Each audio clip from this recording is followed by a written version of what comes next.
Drew Barrymore's never-been-kissed character Josie almost looked very different. Barrymore dropped the fun bit of trivia during an upcoming appearance on David Lasher and Christine Taylor's podcast, Hey Dude the 90s Called, telling them the version we see in the rom-com is very toned down from her original vision of the character. I would get these calls from the studio, and they were like, "I'm sorry, but you're just looking too unattractive," she recalled. In the film, Josie is a young woman and copy editor who has never had a real relationship and was considered a geek growing up, who gets assigned to report undercover at a high school. As such, Barrymore said she felt that the character's initial look was on point and initially disliked the idea of changing it. But the studio told her, "It's too far. I was forced to even tone it down a little bit because I had gone even farther, and then they said something that appealed to my sensibilities rather than my ego," she added.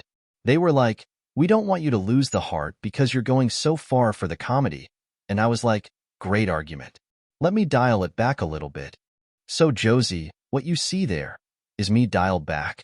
The 1999 film was the first to be produced under Barrymore's banner Flower Films, and she said she felt the pressure of making it. At that time, people were very wary of actors being producers. A lot of it wasn't necessarily working, and it didn't mean because you're an actor, you knew how to produce a film, and it was about the economics, she said. So if you didn't make the film work and you produced it as an actor, you were likely to not be able to do it again, and I was very stressed throughout the movie. She continued, "I don't think I've ever told anybody this. This is the first time I've ever admitted this. I was so scared during the whole film because I knew if it didn't work, we weren't going to get another chance. Naturally, everything worked out, and it ended up being an iconic role of the stars, and Flower Films has gone on to produce many movies since," said Barrymore. "It came out and it worked, and we got really lucky. And I'm very, very grateful, and I would walk around just going, I can't believe this worked."